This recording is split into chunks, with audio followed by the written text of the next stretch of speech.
지난 25일 신형 단거리 탄도미사일을 발사했던 북한이 오늘 새벽 원산 갈마 일대에서 단거리 탄도미사일 2발을 발사했습니다.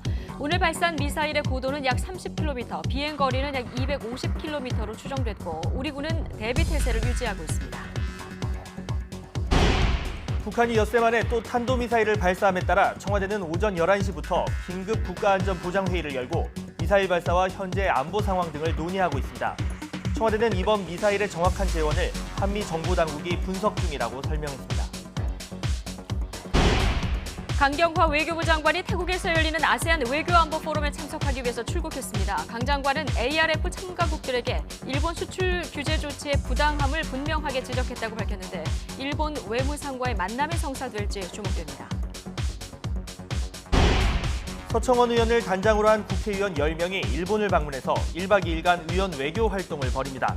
방일단은 수출 규제 철회를 요구하고 수출 우대국 명단에서 한국을 제외하는 조치는 절대 불가하다는 입장을 전달할 예정입니다. 수도권 일대에 내린 장대비로 서울 목동에 있는 빗물 펌프장에 노동자 3명이 고립돼 1명이 숨졌습니다. 소방당국은 현재 2명에 대해서 구조 작업 중입니다. 이들은 지하에 있는 저류시설에 내려갔다가 폭우로 불어난 물에 갇힌 것으로 파악됐습니다. 수도권과 영서에 호우특보가 내려진 가운데 시간당 20mm 안팎의 많은 비가 쏟아지고 있습니다. 기상청은 중북부 지역의 대기가 불안정해 천둥과 번개를 동반한 국지성 호우가 내리고 있다며 이 비는 내일 아침까지 이어질 것으로 전망했습니다.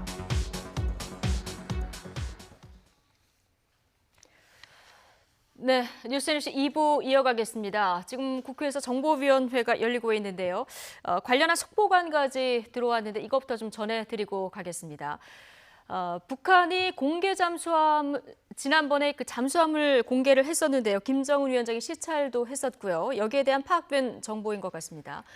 SLBM 그 3발 탑재 가능하다. 자, 이런 얘기가 있었는데 이게 실제로 가능하다 이렇게 확인을 해줬고요.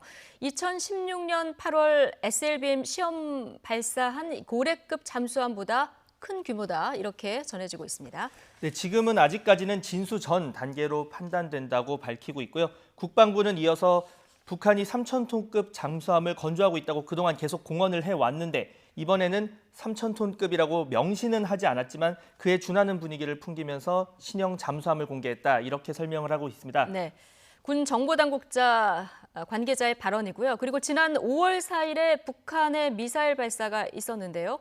이게 이제 한 발이 아닌 2발로 판단된다 이런 얘기도 있었다고 합니다. 인지 못한 첫 발은 저고도라서 탐지가 안 됐거나 불발됐을 가능성이 있다. 자, 이 소식까지 지금 전해진 상황입니다. 자세한 소식은 저희가 들어오는 대로 정리해서 다시 전해드리겠습니다. 네, 북한이 오늘 새벽 동북방 해상으로 단거리 탄도미사일 2발을 쏘아 올렸습니다. 정경두 국방장관은 북한이 위협하거나 도발하면 당연히 우리의 적이라는 입장을 밝혔는데요. 우리 군은 추가 발사에 대비해서 감시 태세를 유지하고 있습니다. 취재기자 연결해서 자세한 내용 알아봅니다. 김세우 기자. 네, 국방부입니다. 네, 지금까지 파악된 내용 정리를 좀 해주시죠. 네, 북한이 오늘 새벽 5시 6분 그리고 5시 57분에 단거리 탄도미사일 한 발씩 모두 2발을 쏘아 올렸습니다. 장소는 원산 갈마 일대로 미사일은 동북방 해상으로 날아갔습니다. 군은 이번에 발사한 단거리 탄도미사일의 고도는 30km, 비행거리는 250km로 추정하고 있습니다. 발사는 이동식 발사대를 이용한 것으로 파악됐습니다. 합참은 우리 군이 자체 탐지 자산으로 북한군의 탄도미사일 발사 징후를 먼저 포착해 추적했다고 설명했습니다. 이번 발사는 지난 25일 단거리 탄도미사일 2발을 동해로 발사한 지 엿새 만입니다. 당시 발사한 미사일은 고도 50km에 거리 600km까지 날아간 것으로 파악됐는데요. 합참은 이번에 발사한 단거리 탄도미사일이 지난 25일 발사한 것과 유사한 형태일 가능성에 무게를 두고 있습니다. 이와 함께 이번 발사는 태국에서 열리는 아세안 지역 안보 포럼을 앞두고 이뤄진 것인 만큼 그 배경과 의도가 주목되고 있습니다. 특히 최근 북한은 한미 군사훈련을 비난하며 북미 간 실무 협상에도 제대로 응하지 않고 있습니다. 이 때문에 이번 발사 역시 미국과 우리 정부를 겨냥한 불만을 표출하고 압박을 높이려는 의도일 것으로 관측됩니다. 자, 이와 관련해서 정경두 국방부 장관이 이례적으로 북한에 대해서 강경한 발언을 했다고요? 네, 그렇습니다.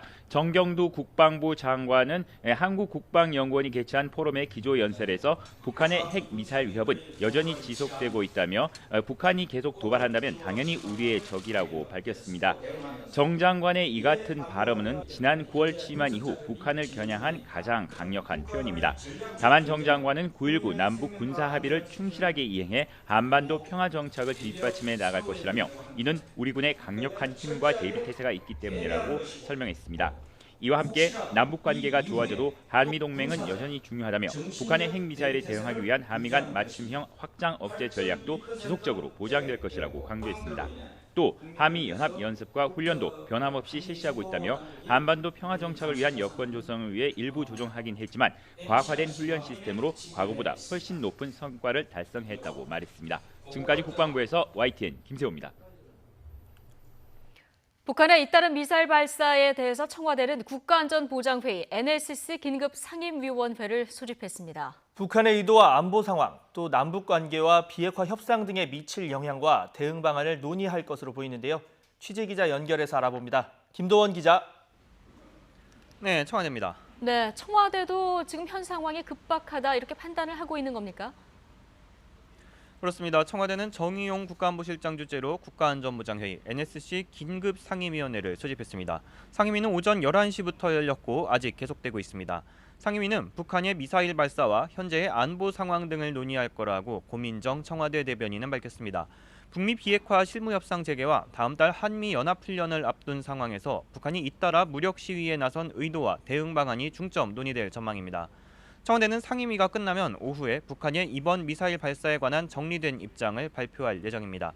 NSC 상임위는 국가안보실장과 함께 외교, 통일, 국방부 장관, 국가정보원장, 대통령 비서실장 등으로 구성됩니다. 지난주 미사일 발사 때는 오후에 NSC 상임위 정례회의가 열렸습니다.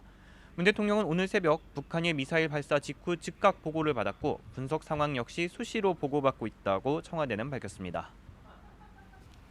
자, 이런 미사일 도발 이유가 궁금한데 북한이 지난주에 미사일을 발사했을 때는 한미 연합훈련 등을 이유로 들면서 우리 측을 정면 비난했습니다.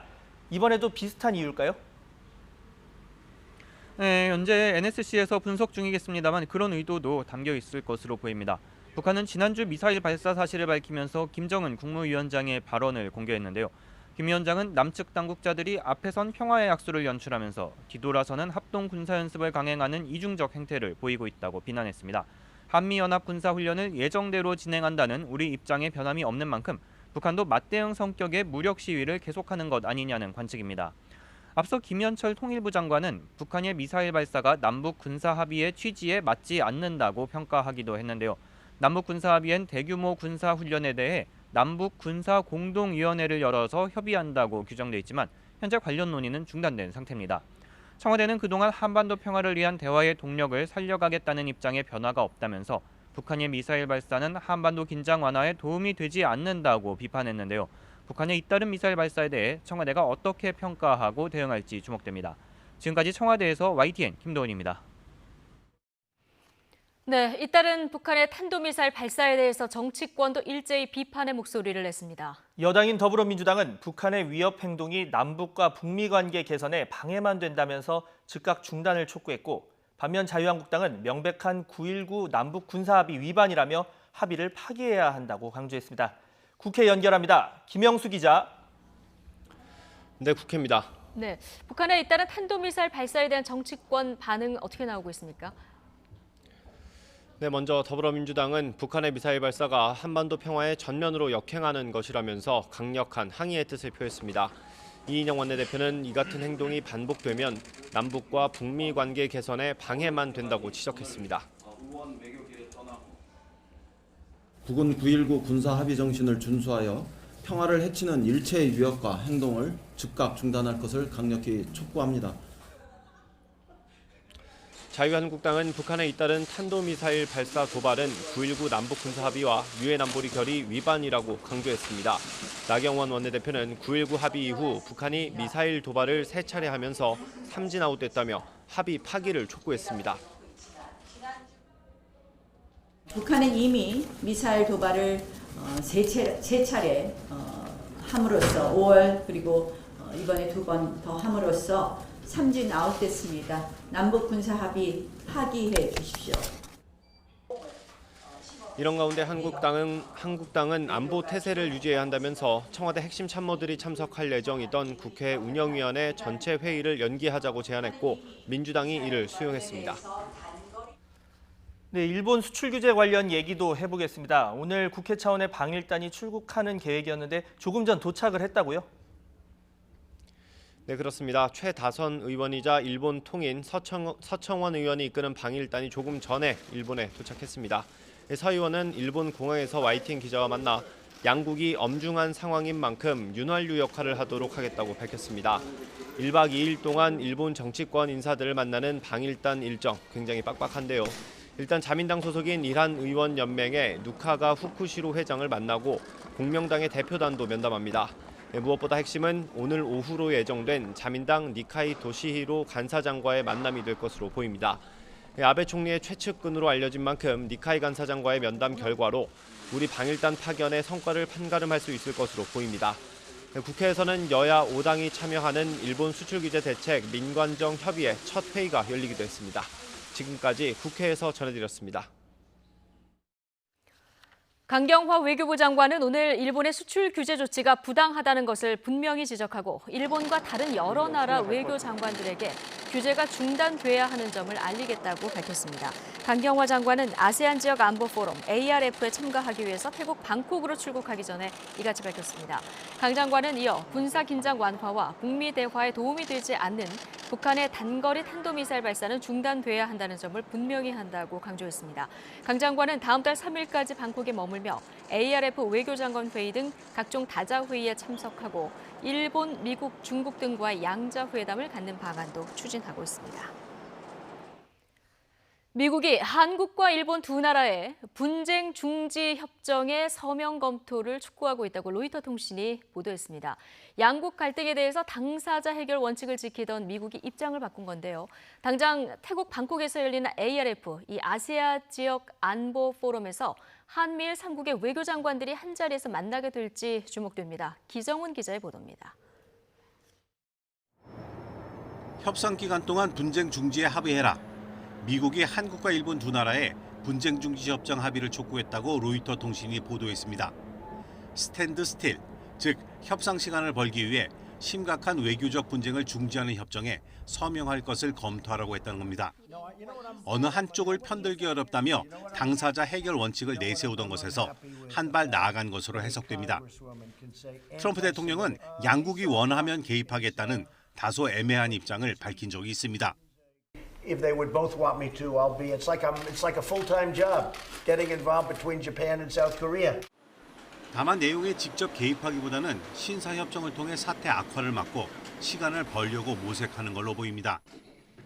로이터는 미 고위 당국자를 인용해 미국이 일본이 다음 달 2일 한국을 수출 심사 우대국인 화이트리스트 국가에서 빼는지, 또 한국이 일본과의 정보보호 협정을 중단하는지 주목하고 있다고 보도했습니다.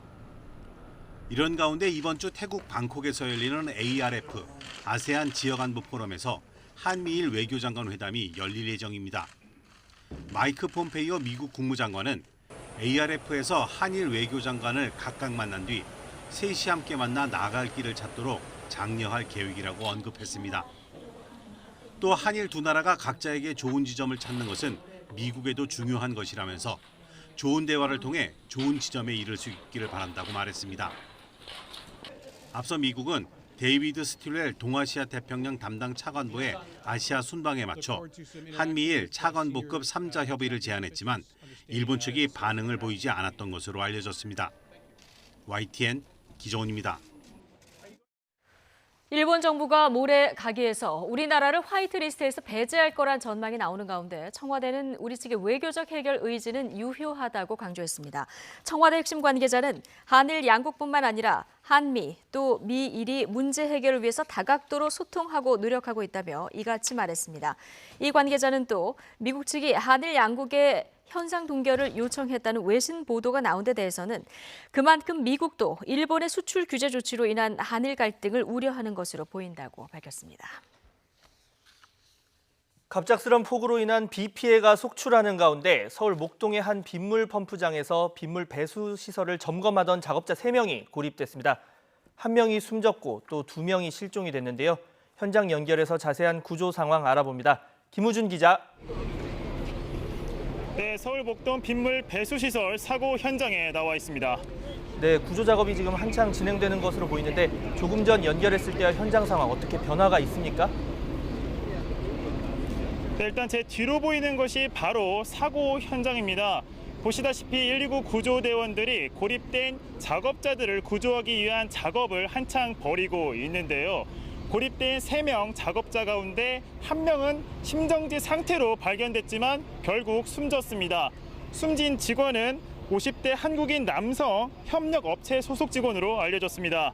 나머지 2명은 시공사인 현대건설 소속 직원과 협력업체 소속 미얀마 출신 노동자입니다. 소방당국은 특수 잠수원 등을 투입해 나머지 2명에 대한 구조 작업을 진행하고 있습니다. 사고가 접수된 시각은 오늘 아침 8시 20분쯤입니다. 서울 목동 빗물 펌프장 저류시설에서 3명이 갇혀있다는 신고가 들어온 건데요. 이들은 수문이 잘 열려있는지 확인하기 위해 40m 지하로 내려갔다가 고립된 것으로 보입니다. 이곳 저류 배수시설은 빗물을 모아놓았다가 넘치면 안양천으로 보내는 곳입니다. 쉽게 말하면 저지대인 양천구의 상습 침수를 막기 위해 하수구 밑에 거대한 배수시설을 만들어 놓은 겁니다. 최근 완공했고 지금은 시범 운전 기간입니다. 작업자들은 수문이 정상 작동하는지를 확인하기 위해 일상 점검에 나섰다가 변을 당한 것으로 알려졌습니다. 애초 설계대로라면 배수시설에 물이 70% 이상 차야 수문이 자동으로 열리는데 지금은 시범 운전 기간이라 그 기준을 30% 이상으로 낮춰놓은 상황입니다. 이 때문에 오늘 내린 폭우로 빗물 유입량이 늘면서 수문이 자동으로 열린 것으로 추정됩니다. 하지만 오늘 7시 반부터 서울 지역에 호우주의보가 내려진 상황에서 업체 측이 무리하게 점검에 나선 건 아닌지 의문이 들 수밖에 없습니다. 현장 소장은 브리핑에서 기습폭우로 미처 대비하지 못했다면서 배수시설 현장엔 별도의 비상 구조 장비가 없다고 설명했습니다. 추가 구조 소식은 들어온 대로 전해드리겠습니다. 지금까지 서울 목동 빗물 배수시설 사고 현장에서 YTN 김우준입니다. 많은 인명피해를 낳은 광주클럽 붕괴 사고를 계기로 대대적인 불법 건축물 합동 단속이 시작됐습니다. 이런 가운데 사고가 난 클럽의 공동대표들이 지분을 가지고 있는 다른 클럽 역시 법을 어겨서 공간의 용도를 바꾼 것으로 드러났습니다. 김범한 기자가 보도합니다. 유흥업소와 음식점 등이 몰려있는 광주 상무지구입니다. 업소들이 문을 열기 시작하자 합동 단속반이 떴습니다. 단속반은 신고된 도면과 업소의 실제 공간을 꼼꼼하게 대조해 점검합니다. 이번에는 합동으로 점검을 하기 때문에 건축에 대한 위반 건축물 부분, 그다음에 이제 식품 위생 관련해서 불법 영업 부분, 그다음에 소방 안전 시설 이런 부분들을 중점적으로 할 거고요. 단속은 모두 3단계로 나눠 진행됩니다. 유흥주점과 클럽 등 80여 곳이 우선 단속 대상입니다. 오는 11월까지 이어지는 합동 단속 대상은 광주의 다중이용시설 1,400여 곳입니다. 위법 사항이 적발되면 즉시 원상복구 명령을 내리고 법과 원칙에 따라 처벌한다는 방침입니다. 사고가 난 클럽의 무너진 무대는 무허가 용접업자가 부실하게 시공한 것으로 드러났습니다. 입건된 공동대표 3명이 지분을 넣은 다른 유흥주점에서도 난간이 주방으로 바뀐 사실이 확인됐습니다. YTN 김범환입니다.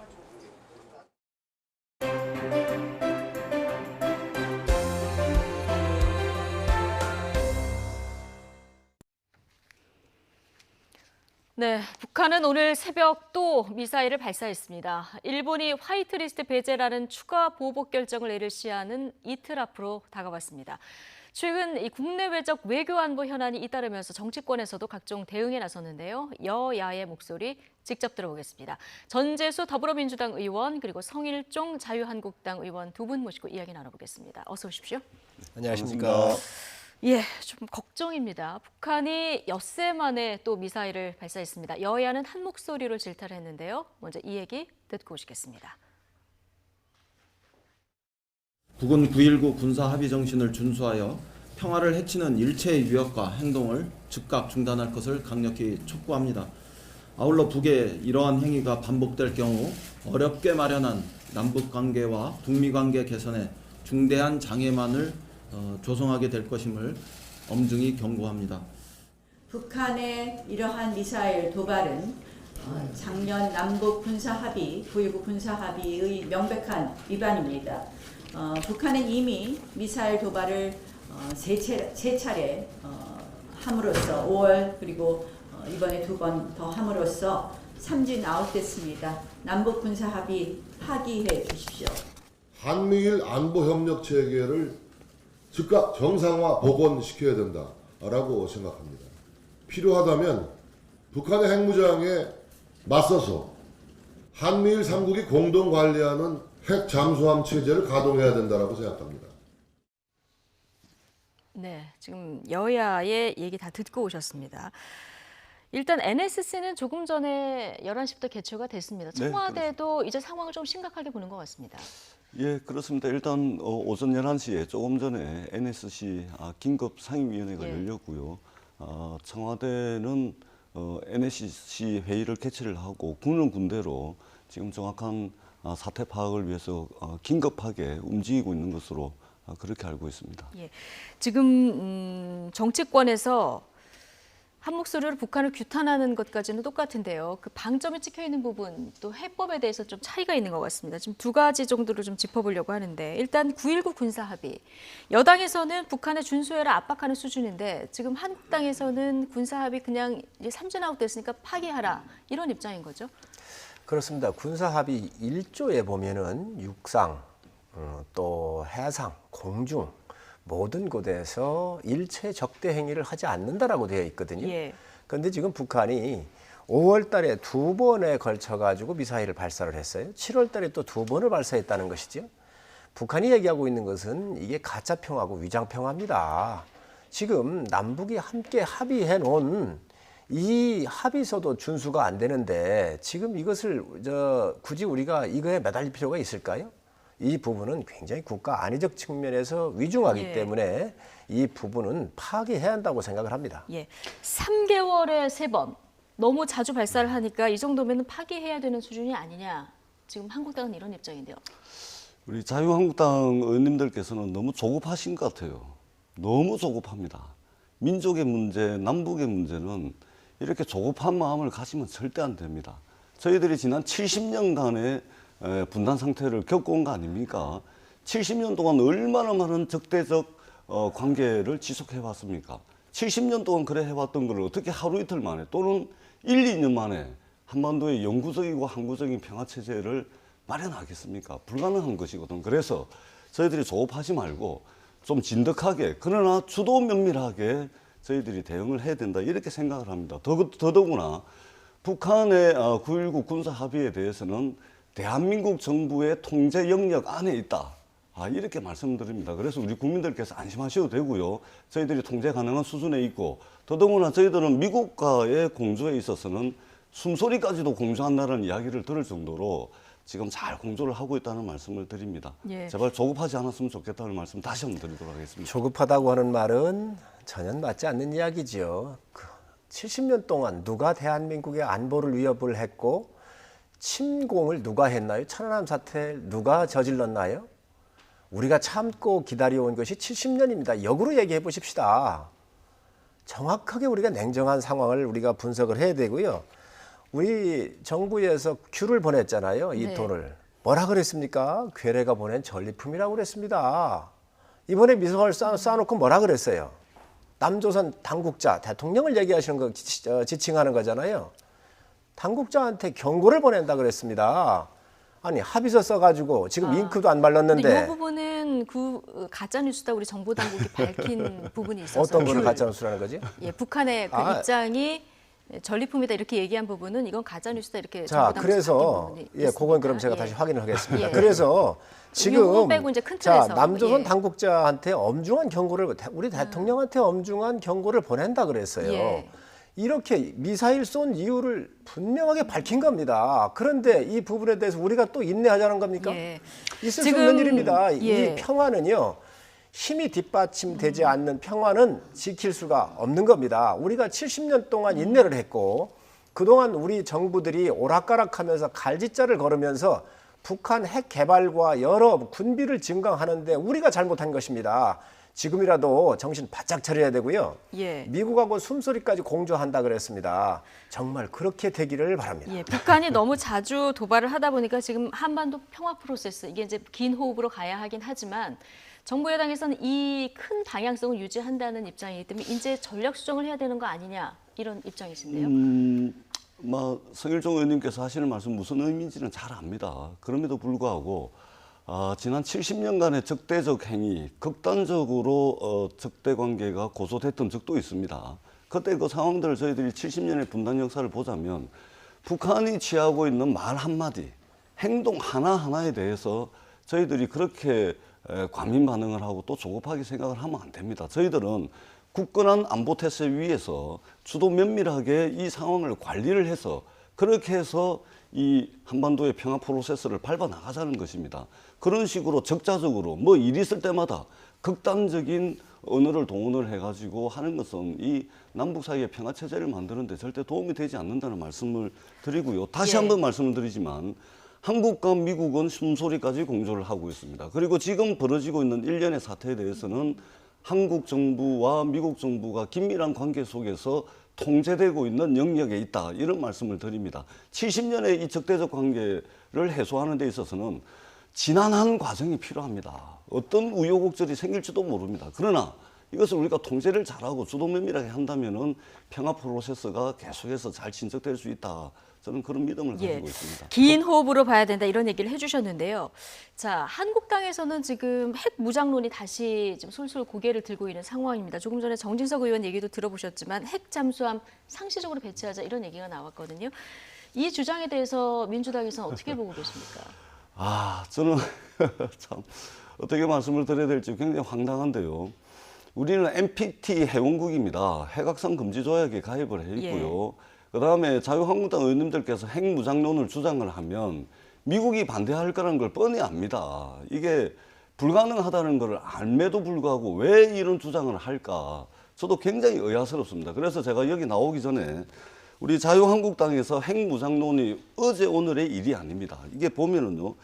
2012년도에 정몽준 의원, 2013년도에 심재철 의원, 2018년도에 원유철 의원, 2017년도에 홍준표 대표, 2019년 1월 달에 오세훈 전 서울시장, 올 3월에 한국당 한교안 대표, 그리고 올 7월에 조경태 최고위원께서 줄기차게 핵무장을 해야 된다라고 이야기를 하고 있습니다. 저는 미국이 뻔히 반대할 걸 알고 있고 불가능하다는 것을 알고 있음에도 불구하고 왜 핵무장론을 자유한국당 의원님들 중심으로 제기를 될까 곰곰이 생각을 해봤는데요. 그동안 핵무기는 한반도에 있어서 냉전의 도구였습니다.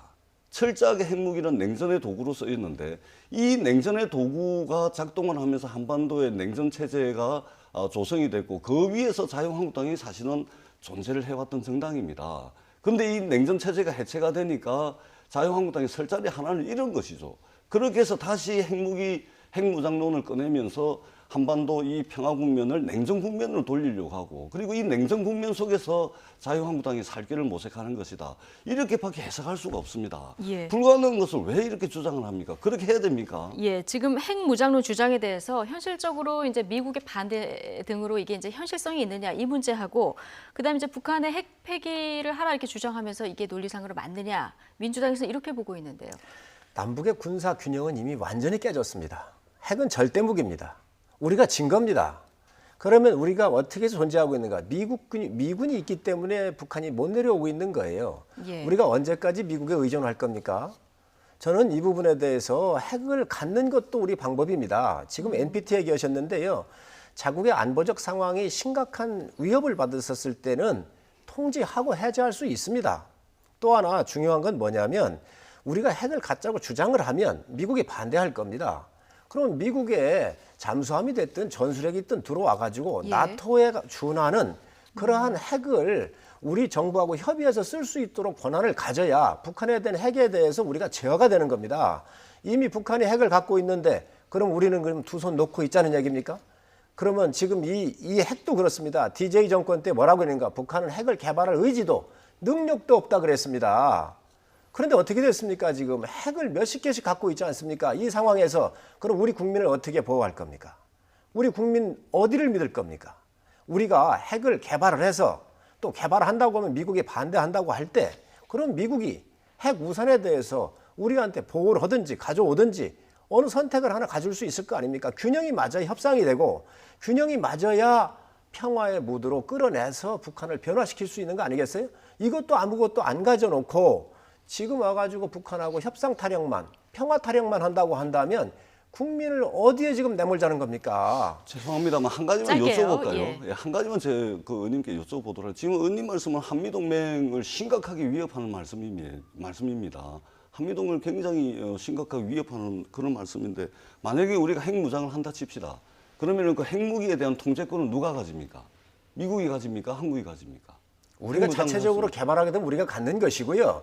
또 우리 핵무기 개발하는 걸 대해서 미국이 상당히 부담스러워하게 핵무기에 대한 한다면 통제권을 지금 한국군이 가진다. 나토식은 그 나라하고 미군이 제공하고는 핵하고 협상에서 필요할 때 쓸 수 있도록 되어 있습니다. 그래서 지금 우리가 한국당에서는 그런 방안으로 갖자. 여러 가지 대안을 예. 가질 수 있는 것이죠. 그래서 우리가 자체적으로 능력도 될 수 있으니까 우리가 자체적으로 가질 수 있으면 갖고 안 되면 미국의 핵이라도 가져와 가지고 억지를 해야지요. 그럼 지금 그 통제권은 이것도 누가 가집니까? 핵무기에 대한 통제권. 아니 그거는 양국이 나토식으로 갖자는 겁니다. 미국이 지금. 동의합니까? 미국은 이미 하고 있습니다. 저희는 이미 미국의 해구산 아래에 있습니다.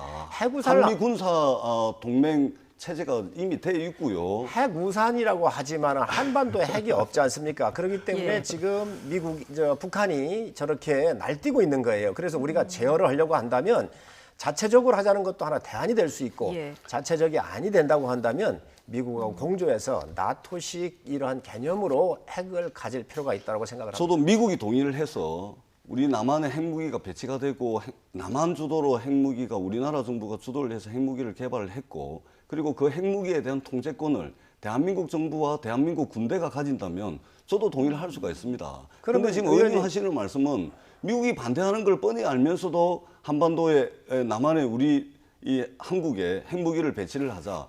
불가능한 말씀을 그러면 이게 말하자면 왜 불가능합니까? 안보 그러면 의원님 전 의원님 하나 여쭙겠습니다. 그러면 북한이 핵을 갖고 있습니다. 미사일을 쏘고 SLBM을 쏠 수 있는 잠수함을 지금 현재 진수하려고 그러고 있어요. 그럼 우리 어찌할 겁니까? 자, 의원님, 국민 어떻게 보호할 겁니까? 네, 이전에는 계속 평화하면서 그냥 끌려갈 겁니까? 이전에는 핵무기가 한반도에서 냉전의 도구로 쓰였습니다. 그래서 저희들은 이 한반도에 있어서 냉전 국면이 계속해서 지속이 됐던 것이고요. 근데 지금은 북한의 핵무기를 가지고 이전에 냉전의 도구로 쓰였던 핵무기가 평화 프로세스의 도구로 쓰이고 있습니다. 이 부분을 명확하게 보셔야 되고요. 불가능한 핵무장 말씀은 더 안 하셔야 됩니다. 제가 한 말씀만 드리겠습니다. 마지막 한반도에서 다음 주제로 비핵화한 것은 예. 우리가 비핵화를 할 테니 북한 핵을 내려놓으라고 해서 제안해서 우리가 철수를 요청했던 겁니다. 지금은 북한이 핵을 가졌잖아요. 우리가 그에 상응하는 힘을 가져야지요. 어떤 형태로든 국가에서 야당에서 이러한 무장론이 나오고 또 미국하고 협상할 수 있는 여러 가지 방법들을 찾고 북한을 제어할 수 있는 방법을 우리가 갖는 게 중요하다고 생각합니다. 한 말씀만 더 드릴게요. 예, 한국과 미국 사이는 이미 상호 방위 조약이 굳건하게 맺어져 있고요. 미국과 숨소리까지 공조를 하고 있습니다. 그리고 미국의 해구산 아래에 있기 때문에 남북 사이의 군사 불균형 상태는 그 균형 상태가 깨졌다는 말씀은 그 옳은 말씀이 아니라고 생각을 합니다. 지금 한미가 지금 상당히 삐걱거리고 있습니다. 독수리 훈련, 을지, 가디언 이 부분 또 키 리졸브 3대 군사 훈련이 다 없어졌습니다. 그냥 명목상만 남아 있습니다. 한미 관계 빨리 복원하십시오. 이거 국민 다 알고 있는 일들입니다. 황교안 대표께서 서한을 안 보내시는 것이 한미 공조를 강화하는 것입니다. 어떻게 해가지고 야당의 대표가 미국 대통령에게 한미 동맹에 문제가 있다는 식으로 서한을 보냅니까? 제1야당 대표가 하실 행동은 아니라고 저는 생각합니다. 아니 정부가 안 보내도록 해주세요. 정부가 일을 못하고 있으니 야당 대표라도 나서 이 나라를 구해야 되겠다. 그래서 야당 대표 역할을 충분히 하고 계신 겁니다. 국가의 문제, 민족의 문제, 외교의 문제는 여야가 없습니다, 의원님. 초당적 협력을 촉구하고 싶습니다. 물론 뭐 정치권에서도 이 안보 문제에 대해서 여야가 있을 수 없다 이런 목소리는 다 동의를 하실 거라고 보고요. 이 핵 그 얘기 관련해서 핵 무장론 관련해서는 충분히 두 분이 이제 의견을 개진하시는 걸로 알고 저희가 다음 주제로 넘어가겠습니다. 북한 의도도 좀 잘 파악을 해야 되지만 지금 우리 당장 일본 의도도 잘 파악을 해야 되는 이런 엄중한 상황입니다. 일본이 우리나라를 수출 우대국인 화이트리스트에서 제외하겠다는 결정, 이르면 이틀 후에 나오게 되는데요. 우리 정부가 맞대응을 어떻게 해야 하느냐를 두고 여야가 지금 다른 해법을 제시하고 있습니다. 어제 국회 외통위에서 나온 발언들 듣고 오시겠습니다. 이번 북한 미사일 도발에서 지소미아의 유용성 및 가치는 다시 한번 입증됐습니다. 지소미아 파기를 이 정권에서 또 여당 국회의원들 사이에서 언급하고 있습니다. 또다시 자충수를 두지 않을까 걱정됩니다. 우리의 정치자산만으로는 어렵다는 얘기입니다. 일본의 협조가 상당히 우리한테 중요한 부분입니다. 화이트리스트에서 일본이 우리를 제외한다라고 할 때, 그럴 때 우리는 지소미아 당연히 파기해야 된다고 생각합니다. 그것이 국제사회에 보이는 올바른 우리의 자세라고 생각합니다. 일본이 국가 안보 문제를 가지고 이 화이트리스트를 제외하는데 지소미아를 유지하겠다고 스가 장관이 말한 것은 자기 모순이 아니겠습니까? 화이트리스트 배제를 조건으로 해서 지소미아 파기 의지를 명확하게 천명하고 공표해야 한다고 보는 건데, 정부의 의지는 결연하고 확실하다고 말씀을 드리겠고요. 다만 그러한 우리 정부의 입장을 그 상황에 따라서 언제 어떤 상황으로 전달을 하고 발표할지는 그것은 좀 전략적인 사고가 필요하다고 생각합니다. 네, 어제와 그제 국회에서 나온 발언들 묶어봤습니다. 지금 가장 크게 여야의 시각이 다른 부분이 한일 군사정보보호협정 지소미아, 이 부분을 일본의 화이트리스트 배제 그 카드에 맞대응 카드로 쓸 것인가 말 것인가, 이 부분에 차이가 있는 것 같습니다. 야당 의견 먼저 들어볼까요? 지금 국가가 외교 안보적으로 또 뭐 경제 모든 분야에서 무너지고 있고 위기잖아요. 이 위기인데 이 지소미아 같은 경우는 한미일 3개국이 함께 연결되어 있는 문제입니다. 네. 그래서 특히 한국과 일본 관계에서 협정을 맺은 건데, 이 정보자산에 이걸 보면 일본이 말이지요, 군사위성이 5개가 떠 있어요. 우리는 군사위성이 없습니다. 그리고 일본에는 이지스함이 6척이 있어요. 우리 3척이에요. 이 정보자산을 획득할 수 있는 정찰기 같은 경우는 우리보다 훨씬 수가 일본을 많이 가지고 있습니다. 그래서 국가의 안위를 위해선 일본뿐만이 아니라 다른 나라하고도 우리가 받을 수 있거나 우리가 유용한다고 그러면 받아야지요. 지금 이 경제 문제를 또다시 국방하고 연계를 시키자는 겁니까? 지금 특히 이거를 파기를 주장하는 것이 집권 여당의 다선들이에요. 초선도 아니고 다선들입니다. 나라를 고민해야 될 거 아닙니까? 어떻게 이렇게 하실 수 있는가? 이 부분은요, 우리 국가의 큰 안보적 측면에서 특히 한미일이 공조되는 그런 개념화에서 봐야지, 이게 단순하게 지금 현재 감정적으로 대응해서는 절대로 안 되는 문제라고 생각을 합니다. 근데 이 지소미아 폐기 카드가 이제 여러 가지 전략적인 것을 검토해서 얘기가 나오는 거 아니겠습니까? 이 카드로 해서 미국을 좀 압박하려는 이런 의도가 많다, 이런 분석도 나오는데 이 부분은 어떻게 보십니까? 이런 압박 카드를 쓸 때 미국이 좀 움직이게 하는 카드. 자, 이런 압박 카드를 쓸 때 우리 다선들이 나서고 집권 여당이 나선다. 바로 이런 부분을 이게 비공개로 한다든가 아니면 야당과 협의해서 좀 역할 분담을 한다든가 이렇게 해서 국가에 이득되는 측면에서 했다고 한다면 이해가 되겠어요. 그러나 국민이 보는 앞에서 일본도 보고 미국이 다 보고 전 세계가 보고 있지 않습니까? 이런 데에서 이렇게 무책임하게 집권 여당의 다선의 의원들이 이런 이야기를 마구 쏟아내는 거는요, 국가적으로 결코 이롭지가 않습니다. 국민 여론은 어떤지 좀 한번 보고 올까요? 자, 지지하는 당별 그 연장 여부 의견이 좀 팽팽한 모습인데요. 일단 이 지소미아를 파기해야 한다, 연장해야 한다, 47대 41.6, 이 정도면 좀 팽팽하다 이렇게 볼 수는 있을 것 같아요. 네, 그런 것 같습니다. 근데 지금 저희들이 일본이 나오고 있는 것을 면밀하게 좀 볼 필요가 있습니다. 일본은 결국은 이제 군대를 보유하고 전쟁할 수 있는 나라로 나아가는 거 아니겠습니까? 그동안은 그쪽으로 나아가는 데 있어서 말하자면 미국과 협력을 하고 북한을 압박하고 실존하는 적을 북한으로 상정을 하고 쭉 추진을 해왔었는데 이제 그게 안 되다 보니까 이제 남한을 우리 한국을 친 겁니다, 일본이.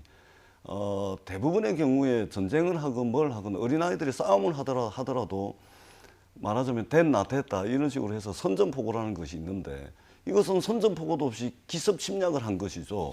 그리고 일본이 동원할 수 있는 모든 동원 가능한 자원을 총동원해 가지고 우리나라에 대해서 수출 규제 이 압박을 가하고 있는 것입니다. 요즘 총 들고 싸움합니까? 미사일 쏘면서 전쟁을 합니까? 그렇지 않죠. 안보가 왜 군사 안보밖에 없습니까? 경제도 안보입니다.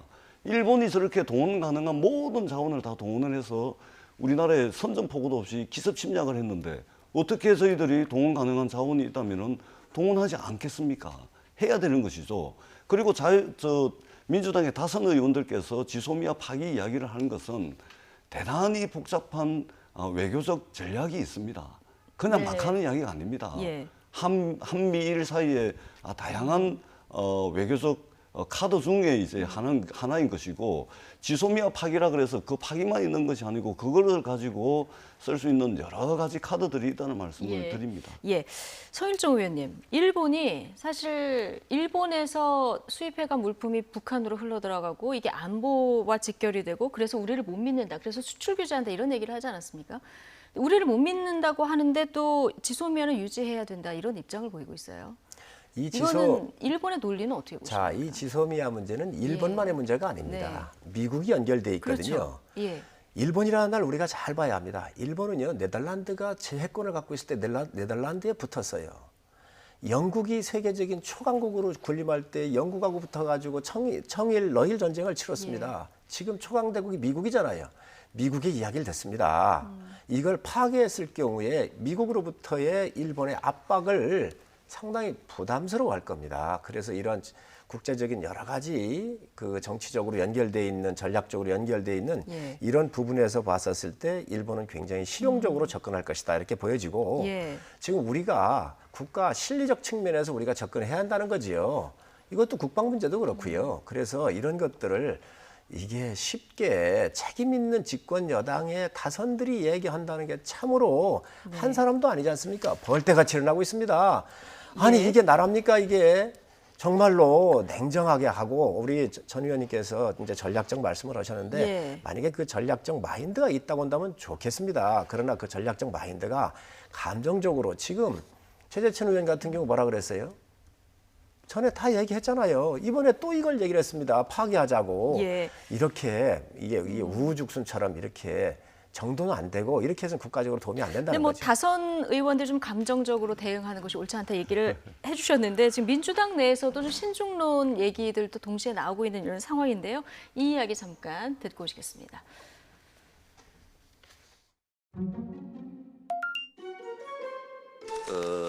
동북아의 평화를 위해서는 저는 필요하다고 봅니다. 감정적으로는 군사정보 교류를 한다는 게 말이 되느냐 이런 또 주장도 있습니다. 좀 더 좀 신중하게 판단해야 될 문제라고 생각을 하고 있습니다. 당 차원에서 반대하거나 이제 그래서는 안 된다고 생각을 하고 있습니다. 한일 간에는 감정이 있더라도 서로 이웃입니다. 그걸 잘 삭혀서 공존할 수 있는 그런 관계를 잘 맺어야 됩니다. 자꾸 확전시키려고 하지 말고 이제 수습을 해 나가야 되는 과정 아닙니까? 한국과 일본이 사이 안 좋아져서 일본 나라에도 우리나라에도 도움될 게 없어요. 자꾸 이 전장을 확대시켜서 좋을 게 없어요.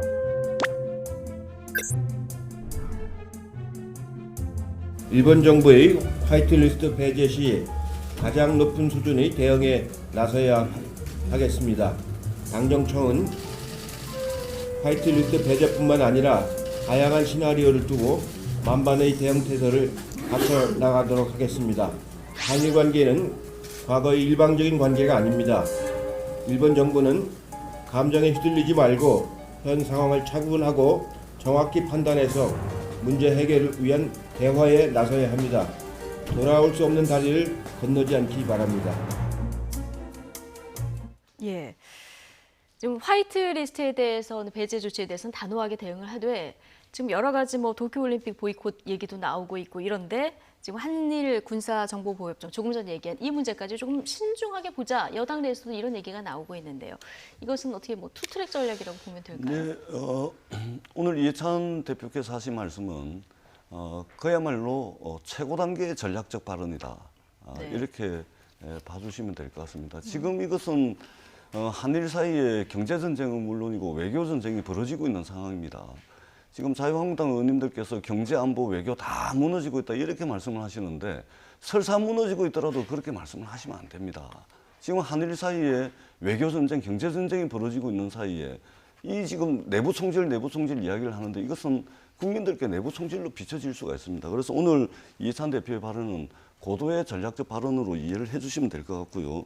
그리고 지금 저희들이 우리 성임종 의원님께서 감정적 대응을 좀 자제를 하고 실리적 측면에서 지소미아 문제를 좀 보자 이 말씀을 하셨는데 저희들이 최고로 실리적 측면에서 지소미아 문제를 저희들이 접근을 하고 있고 외교부에서 또 그렇게 대응을 하고 있다는 말씀을 다시 한번 드리고요.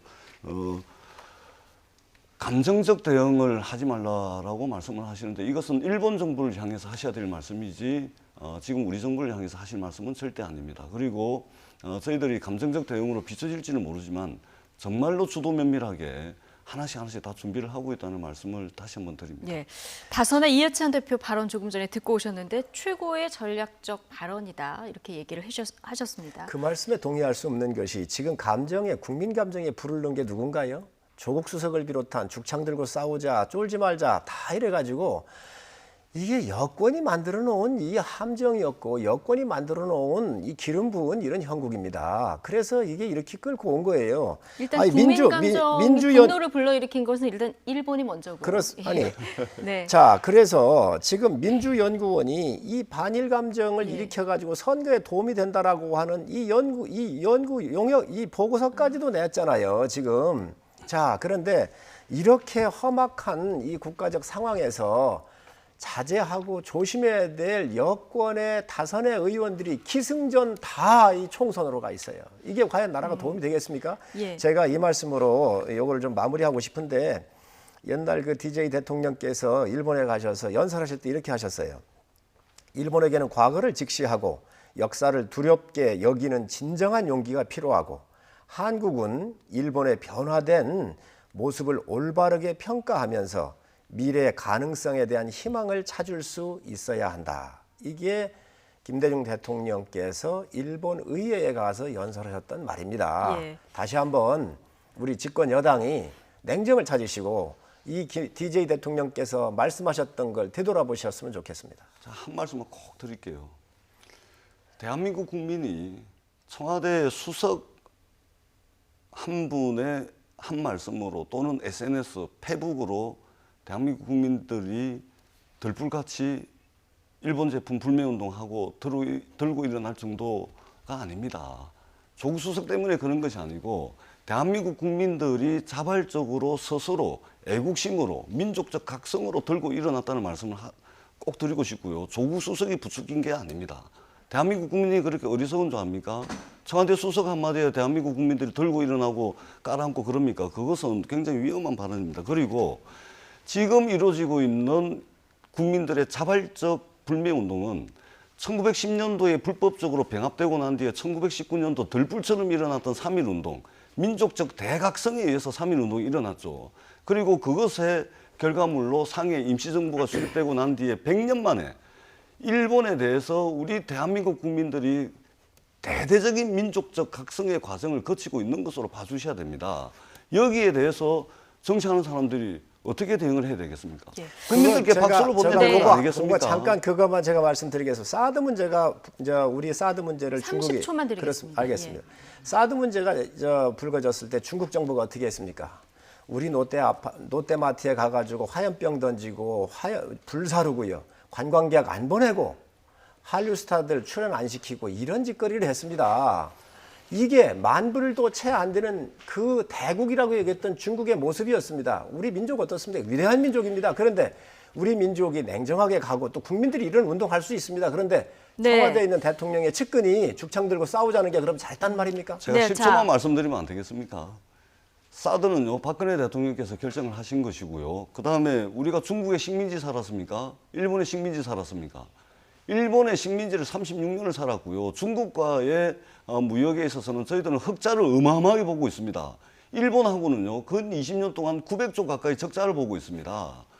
상황을 제대로 보시고 아마 두 분 말씀하셔야 지금 모든 말씀이 산업구조에서 오는 거니까 그건 정확하게 경제를 공부하시기 바랍니다. 지금 상황이 굉장히 엄중하다 보니까 지혜를 모으자는 차원에서 지금 여러 가지 의견들을 주고받고 계신데요. 어쨌든 일본이 화이트리스트에서 정말 배제를 하게 되면 우리 기업들 피해가 불보듯 뻔하기 때문에 자, 이 부분을 어떻게 좀 저지를 할 수 있을지, 지연시킬 수 있을지 지금 지혜를 모아야 되는 시점이고요. 지금 방일단이 일본에 도착을 했는데 여기서 좀 물꼬를 찾을 수 있으면 좋겠다. 이런 희망도 가져봅니다.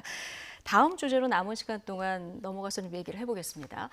역대 대통령들의 대표적 여름 휴가지로 알려져 있는 경남 거제 저도, 우리에게는 이 저도의 추억으로 또 유명한 곳이죠. 문 대통령이 어제 시민들과 이곳을 방문했습니다. 차현조 앵커의 관련 리포트 보고 오겠습니다. 경남 거제시의 작은 섬, 저도입니다. 하늘에서 보면 꼭 돼지처럼 보인다라고 해서 돼지 저자를 쓴 저도로 이름 붙여졌습니다. 빼어난 경관으로 역대 대통령들의 단골 휴양지였던 이곳을 어제 문재인 대통령이 시민과 함께 찾았습니다. 기암괴석과 모래 해변이 아름다운 섬 해송과 동백이 우거진 이곳. 문 대통령이 이곳을 찾은 건 2년 전 대선 공약, 저도를 국민에 개방하겠다라는 약속을 지키는 걸 알리기 위해서였는데요. 저도의 마지막 주민도 함께했습니다. 정말 아름다운 그런 곳이고 또 특별한 곳이어서 이런 곳을 대통령 혼자서 즐길 것이 아니라 대통령과 국민들이 함께 즐겨야겠다. 지난 2013년 박근혜 전 대통령이 해변에 저도의 추억이라는 글씨를 쓴 이 사진을 올려서 화제가 됐었죠. 이렇게 대통령들에겐 추억의 공간이지만 일반인들에겐 통제된 곳이었습니다. 1972년 박정희 전 대통령이 청해대, 즉 바다 위 청와대를 짓고 대통령 별장으로 공식 지정한 이후에 일반인들에게는 금도의 섬이 됐습니다. 하지만 오는 9월 중순부터 산책로와 전망대, 그리고 해수욕장, 골프장이 개방됩니다. 다만 대통령 숙소인 청해대는 보안 문제로 공개를 보류했습니다. 문 대통령은 어제 개방 행사에서 거제의 역사적 의미를 강조해서 눈길을 끌었는데요. 임진왜란 때 이순신 장군이 첫 승리를 거둔 옥포해전이 있었던 곳이라고 특별히 소개해서 한일 갈등 상황에서 상징적인 의미를 담았다는 해석도 나옵니다. 저도가 47년 만에 일반인들한테 공개가 된다고 하니까 이제 반가운 소식인데 문재인 대통령이 어제 여기서 이순신 장군을 또 강조를 했습니다. 최근에 자주 나오고 있는데 여기에 대해서 의원님들 1분씩 의견 듣고 마무리하겠습니다. 전재수 의원님부터. 예. 일본이 동원할 수 있는 모든 자원을 총동원해서 저희 나라를 기습 침략했습니다. 대통령께서 계기가 있을 때마다 또 국민들께 드리는 메시지를 드릴 수 있을 때마다 일본과 관련된 또는 대한민국 국민의 위대함에 대해서 말씀하시는 것은 저는 적절한 말씀이라고 생각을 하고, 그리고 더 중요한 것은 저도가 이제 47년 만에 개방이 됐습니다. 노무현 대통령 계실 때 그 이전 정부하고 완전히 틀리게 대통령 집무실 앞까지 다 국민들께 개방을 해가지고 국민들께 큰 호응을 얻었는데요. 이번에 이 저도 개방은 문재인 대통령께서 참 좋은 것은 국민들과 함께 나누겠다라는 이제 의미로 하신 것 같은데요. 예. 굉장히 큰 결단이다 이렇게 저는 생각을 합니다. 공약을 지킨 거다. 성일종 의원님. 저도 개방에 대해서 국민들이 접근할 수 있도록 하신 거는 잘했다고 생각을 합니다. 그러나 이순신 장군을 언급하는 것은 적절치 않다고 생각을 합니다. 지금 여권의 인사들이 이순신 자꾸 얘기하는데 이 민족의 성웅이신 이순신 장군 모욕이에요.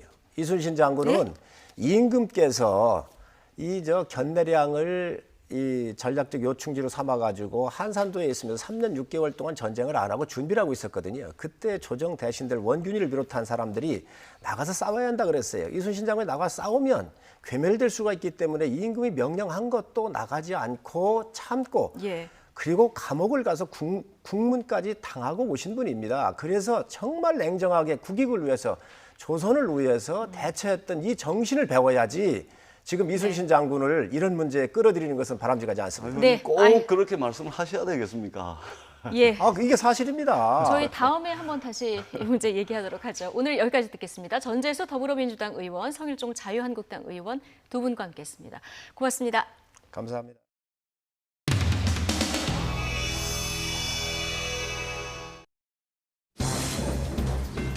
보내주가 되는 언제가 일본연맹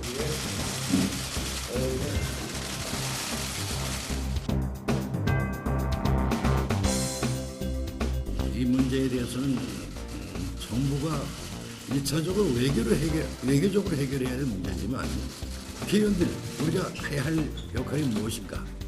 양국이 더 이상 악화되는 문제를 좀 막는 그런 총리의 역할을 이거는 괜한 우려의 사는 말씀입니다만 임진왜란 직전에 여러분도 아시다시피 통신사 사절단이 정사 황민기는 부사 김성인 이렇게 갔는데 그때만 해도 단발성이 셀 때고 그래서 서로가 돌아와서 통신사들이 보고하는 말에 정사 다르고 부사 다르고 이런 도요토미 히데요시가 눈빛이 반짝반짝하면서 감과 치약이 있는 사람 같더라라고 평가하셨고 김성인 부사는 눈이 쥐같이 생겨서 마땅히 두려워할 일이 못 됩니다라고 보고를 했는데 이것이 결과적으로는 현상을 그대로 직시한 보고가 됐더라면 임진왜란을 사전에 좀 예방하지 않았을까.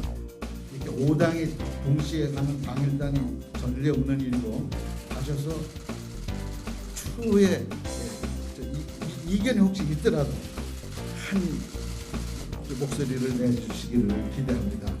그것만이 국익을 위한 일이다라고 저는 생각합니다. 포상적으로 방위를 하게 되는 근본적인 이유는 본회의가 내일 결의할 뜻을 분명하고 확실하게 일본 정부의 각 당에 특히 의회에 전달해야 된다는 것이 기본인 겁니다.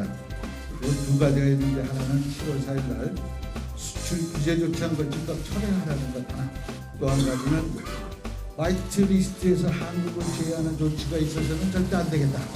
라는 이 두 가지가 결의문의 요체입니다. 이것을 크게 전달하는 바입니다.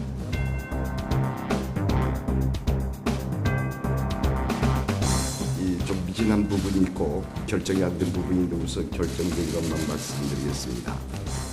주의원 의장님, 그런 지금 우리 결의안이 외통위밖에 통과돼 가지고 본회의 통과돼서 본회의 통과된 다음에 뭐 얘기를 하자 이렇게 돼 있습니다.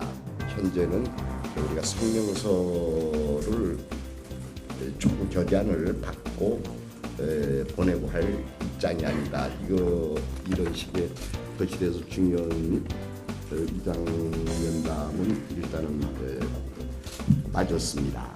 그다음에 자민당과의 일정은 현재 조율 중.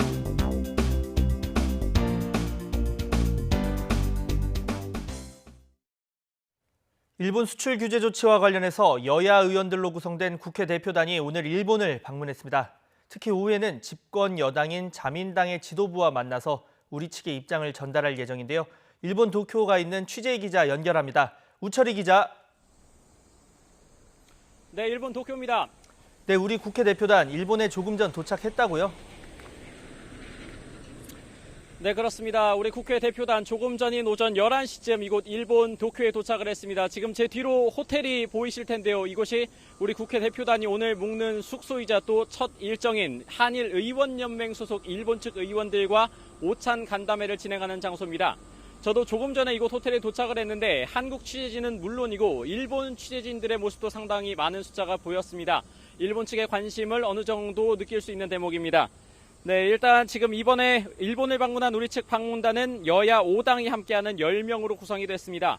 최다선 의원이자 일본 통인 무소속 서청원 의원을 단장으로 한일의원연맹 회장인 더불어민주당 강창일, 또 국회 외교통일위원장인 자유한국당 윤상현, 바른미래당 김동철, 민주평화당 조배숙, 정의당 이정미 의원 등입니다. 출발에 앞서 단장인 서청원 의원은 일본의 여야 지도자를 고루 만나 양국의 입장을 진솔하게 대화하고 파국을 막는 가교 역할을 하겠다, 이렇게 밝혔습니다. 자, 좋은 결과가 있었으면 좋겠는데 이번 국회 대표단의 방문 목적 어디에 가장 주안점을 둬야 할까요? 네, 아무래도 의회 차원에서 일본의 수출 규제 조치에 대해서 한국 국회의 입장을 전달하고 또 해결 방안을 좀 모색해보자, 이 정도로 보시면 되겠습니다.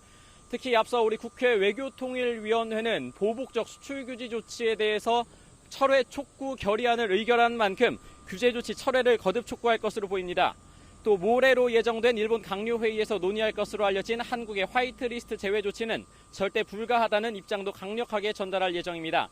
앞서 문희상 국회의장도 어제 국회에서 열린 전문가 간담회에서 죽기 살기로 하면 서로 망한다면서 외교적인 해결의 중요성을 강조했습니다. 네, 그렇다면 국회 대표단의 일정 간략히 정리를 해주시죠.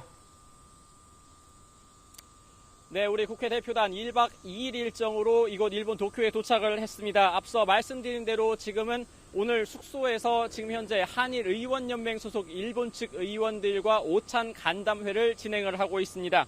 집권 여당인 자민당 소속의 누카가 후쿠시로 연맹 회장 등이 자리를 함께해서 우리 측의 뜻을 전하는 동시에 일본 측의 입장을 듣는 자리도 될 것으로 보입니다. 또 오후에는 자민당의 지도부, 또 연립 여당을 꾸리고 있는 공명당의 야마구치 나소 대표도 만납니다. 일본 상공인들과의 간담회도 예정돼 있습니다. 내일은 일본의 야당 지도부와 면담을 갖고 귀국 전에는 방문 성과 등을 공유하는 특파원단 또 취재진과의 간담회도 진행될 예정입니다. 네, 우리가 가장 관심을 갖고 지켜봐야 할 일정 어떤 것으로 봐야 할까요? 네, 오늘 오후 5시를 좀 눈여겨보셔야겠습니다. 오늘 오후 5시에 무슨 일이 있냐면 일본의 집권 여당이죠. 자민당 지도부와 우리 국회 대표단이 만날 예정입니다. 이 자리에는 우리나라 정당으로 따지면 정당의 원내대표격이자 일본 자민당의 2인자인 니카이 간 사장도 자리에 함께를 할 예정입니다. 저희 취재 결과 어제 늦게까지만 해도 일본 자민당 측의 난색으로 인해 만남 자체가 불투명했지만 어렵사리 성사된 것으로 파악이 됐습니다. 일본은 대통령정인 우리나라와 달리 내각과 의회의 관계가 밀접하고 또 다수당에서 총리를 선출하는 의회 내각제 국가입니다. 이 때문에 자민당 지도부와 아베 총리의 입장과 견해가 궤를 같이 하고 또 우리 대표단이 전하는 입장이 아베 총리에게도 직접 전해질 수 있어서 그만큼 중요성이 큽니다. 우리 측이 요구하는 수출 규제 철회와 화이트리스트 제외 불가를 받아들일 가능성이 낮기는 하지만 오늘 만남에서 어떤 입장을 일본 여당이 내놓을지 관심이 집중됩니다. 관련된 내용은 확인되는 대로 계속해서 전해드리도록 하겠습니다. 지금까지 일본 도쿄에서 YTN 우철입니다.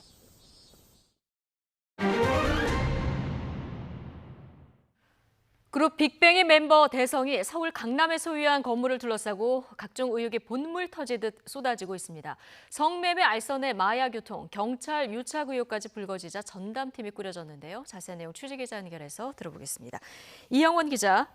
네, 사회부입니다. 예, 먼저 대성이 소유한 건물 어떤 곳인지부터 좀 살펴볼까요? 네, 서울 강남구 논현동에 있는 지상 8층, 지하 1층짜리 건물인데요. 이 대성은 지난 2017년 310억 원대인 이 건물을 매입했습니다. 해당 건물에 들어선 업체들 일반 음식점, 사진관 등으로 사업 신고를 했지만 실제로는 노래방 기지를 설치하고 여성 도우미까지 고용해 영업해온 것으로 드러났습니다. 비밀리에 운영한 유흥주점이었던 겁니다. 경찰과 구청은 지난 4월부터 최근까지 이 건물을 3차례 단속해 이 같은 불법 영업을 적발했는데요. 식품위생법 위반 혐의로 업주 4명을 기소 의견으로 검찰에 송치한 상태입니다. 예. 자, 여성 도우미까지 고용한 불법 유흥주점이다 보니 성매매 알선 의혹이 제기가 된 거죠?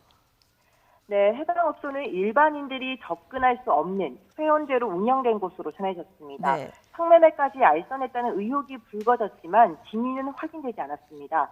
그럼에도 대성이 건물을 사기 전 관련 내용을 확인한 사실이 알려지며 의혹을 키웠는데요.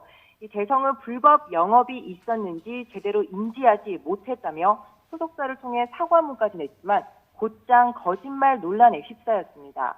불법 유흥주점이 있는 건물을 살 경우 성매매 알선 방조죄 등으로 처벌받게 되는지 로펌에서 법률 자문을 구했다는 증언이 나온 겁니다. 예. 이에 경찰은 해당 로펌이 어딘지 확인하고 조만간 관계자들을 불러 사실 여부를 확인할 방침입니다. 그런데 이 성매매 외에 다른 의혹도 제기됐죠? 네, 마약 유통 의혹입니다. 올해 초 이 건물에서 마약 거래가 이루어진다는 첩보를 경찰이 입수한 건데요. 내사를 벌였지만 혐의점을 찾지 못한 것으로 알려졌습니다. 경찰 유착설도 불거졌습니다. 해당 건물은 대성이 매입한 지난 2017년 이후 버닝썬 사태 전까지 경찰 단속을 한 번도 받지 않은 것으로 알려졌습니다. 불법 영업이 버젓이 이루어졌는데도 뒤늦게 단속에 나선 점이 의심스럽다는 겁니다. 예. 자, 경찰도 이 사안을 무겁게 보는 것 같습니다. 전담팀을 꾸렸다고요? 네, 어제 서울 강남경찰서에 전담팀이 꾸려졌습니다. 수사팀과 마약팀 등 직원 12명이 투입됐습니다. 지난 29일 민감용 경찰청장이 건물에 관련된 여러 의혹을 검토하겠다고 밝힌 지 하루 만입니다. 버닝썬 사태 이후 또다시 경찰 유착 의혹까지 번진 이번 사안을 가볍게 볼 수 없다고 판단한 것으로 보이는데요. 이 본격 수사에 착수한 경찰이 관련 의혹을 어디까지 규명해낼 수 있을지 주목됩니다. 지금까지 사회부에서 YTN 이영원입니다. 손이 가요 손이 가 새우깡에 손이 가요 아이손 어른손 자꾸만 손이 가 언제든지 새우깡 어디서나 맛있게. 자, 새우깡 CM 듣고 오셨는데 국민과자로 불렸던 이런 새우깡이 요 며칠 시끄러웠습니다. 국산 새우를 쓰지 않겠다는 입장 때문이었는데요. 결국 제조사인 농심이 마음을 바꿨습니다. 농심이 밝혔던 국내산 배제 이유, 바로 이물질 때문이었습니다. 앞서 일부에서 서해 오염으로 인한 꽃새우 품질 문제를 말했는데 이건 반은 맞고 또 반은 틀린 얘기입니다. 서해 오염으로 꽃새우 자체의 품질이 나빠졌다, 이런 건 아니고 최근 꽃새우를 잡는 과정에서 이물질이 많이 딸려 올라와서 그 제거에 추가 비용이 발생한다는 겁니다. 수년 전부터 생물 새우 원료에 이물질이 점점 많이 섞여 나온 상황이었고요. 그 문제 때문에 국산 비중을 50%까지 줄였다가 전량 수입산으로 대체를 하려던 그런 방침이었습니다. 자, 10상자 가운데 7상자 정도를 사가던 큰손이 사라졌으니 가격은 대폭 내려갔겠죠. 어민들은 아주 고통을 호소했습니다. 작년도도 가격이 그런 대로 괜찮았어요. 7-8만 원씩 선을 유지해줬는데 갑자기 2만 몇천 원 떨어지니까 이제 농심에서 우리 오다가 없다, 수요가 없다, 우리 자체적으로 소매하는 것밖에 못 온다. 그렇게 해서 얘기가 나와서. 그러자 정치권 중재에 나섰습니다. 지자체가 품질을 보증하겠다는 겁니다. 농심은 이 같은 약속이 지켜진다는 전제 아래 국내산을 다시 쓰기로 했습니다. 그런데 국내산과 수입산 꽃새우 어떤 차이가 있을까요? 업계 관계자 말로는 둘 다 어차피 가공을 해서 들어가기 때문에 최종 새우깡 맛 차이는 거의 없다고 합니다. 가격 차이를 보면 산지에서는 좀 차이가 있지만 최종적으로 농심이 구매하는 가격은 10에서 15% 정도 외국산이 국내산보다 저렴합니다. 그러면 외국산 쓰면 되는 것 아니냐, 이런 질문이 나올 텐데 농심 측은 이 정도 가격 차이로는 국내산을 쓴다, 이런 상징적인 의미를 포기하기는 어렵다고 설명을 했습니다. 이물질 문제 때문이지 가격 때문에 국내산을 배제하는 결정을 한 건 아니라는 겁니다. 자, 이제 국내산을 다시 쓰기로 했고 또 새우 잡는 과정에서 이물질을 줄이는 게 가장 큰 과제입니다. 크기가 작은 새우는 그물로 바닥을 쓸면서 잡을 수밖에 없고 그래서 어쩔 수 없이 이물질이 딸려 올라오는데요. 결국 이물질 자체를 줄이는 게 최선입니다. 어민들이 해양 오염 제거를 많이 해야 될 거고 깨끗하게 어장 새우로 관리를 잘 해야겠죠. 납품을 하면서 좋은 물건 주고 좋은 가격을 받으려고 해야지 막무가내 주고 받을 수는 없는 일이니까.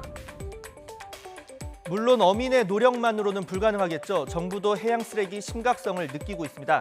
2022년까지 해양 플라스틱을 2018년 기준 30% 줄이고 또 2030년까지는 50% 감축한다는 계획을 갖고 있습니다.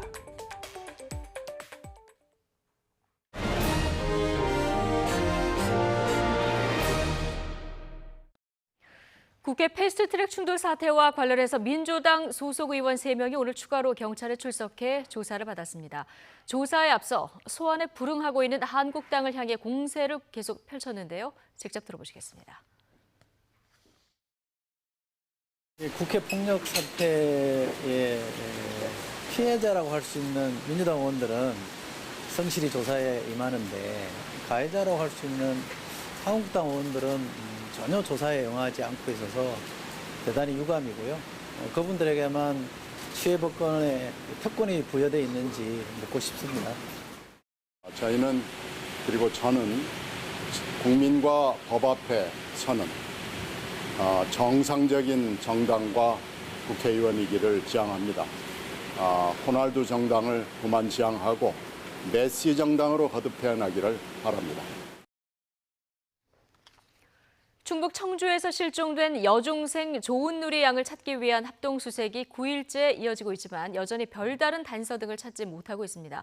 경찰과 군 당국에 따르면 오늘도 육군, 특공, 기동부대원 400여 명과 경찰과 소방 등 모두 520여 명이 수색에 나섰습니다. 특히 수색견 14마리와 경찰과 육군 지자체가 보유한 드론으로 공중 수색 작업도 함께 벌이고 있습니다. 최근 3년간 천여 명의 환자가 자신이 부담해야 할 금액을 초과해서 낸 진료비 11억여 원을 환급받지 못한 것으로 나타났습니다. 감사원의 건보공단 감사보고서를 보면 2016년부터 3년간 94개 건보공단 지사가 업무 미숙 등의 이유로 1,095명에게 11억 4천여만 원의 사후 환급금 지급 신청 안내문을 발송하지 않았습니다. 때문에 해당 환자들은 환급 사실을 몰라서 11억여 원의 진료비를 돌려받지 못했습니다.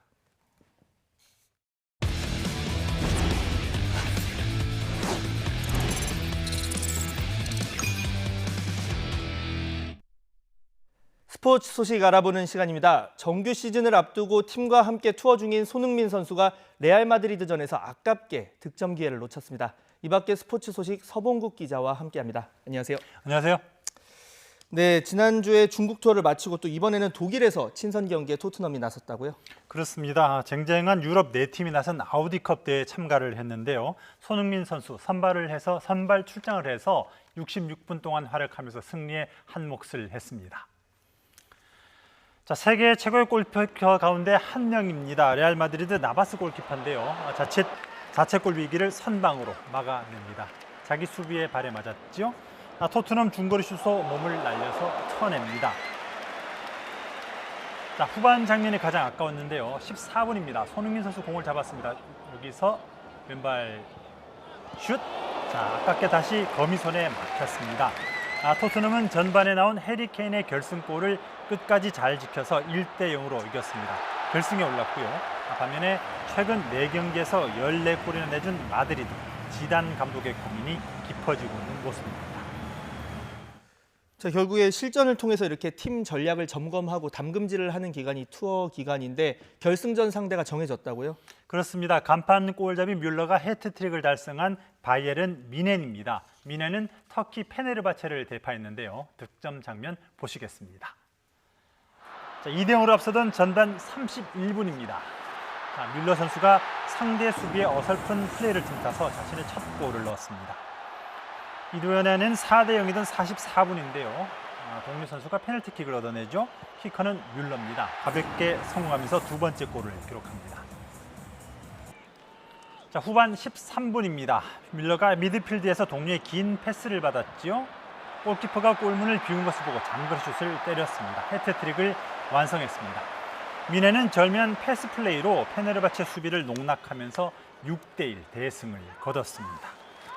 자, 뮬러 선수가 작년에 우리와의 월드컵에서도 나왔었는데 그때는 골을 못 넣었는데 지금 보니까 정말 골을 쉽게 넣는 것 같습니다.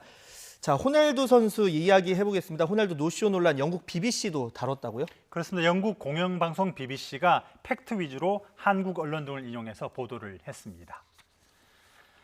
호날두의 노쇼 사태로 한국 팬들이 소송을 준비하고 있다는 제목의 기사입니다. 많은 한국 팬들이 SNS를 통해서 호날두에게 분노를 표출하고 있고 한국 프로축구연맹도 유벤투스에 공식 항의 공문을 보냈다고 전했습니다.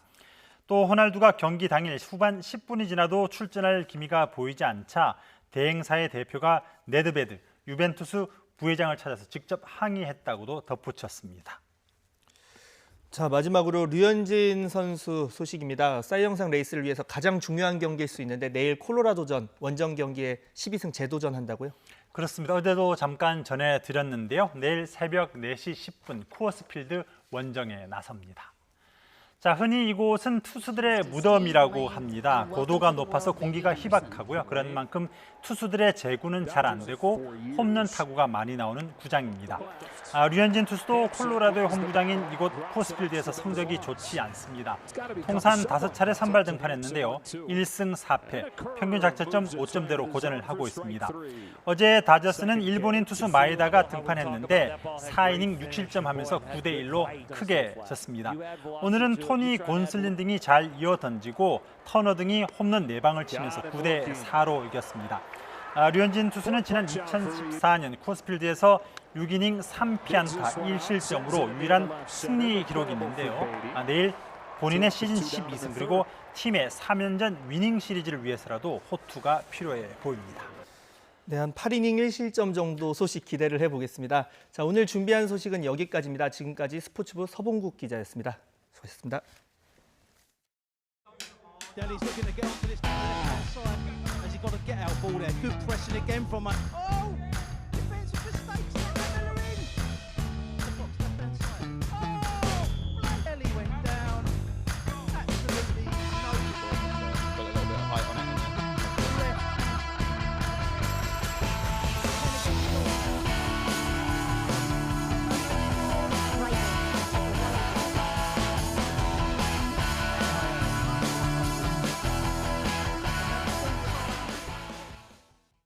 강한 비구름이 북쪽으로 이동하면서 서울의 비는 소강 상태를 보이고 있습니다.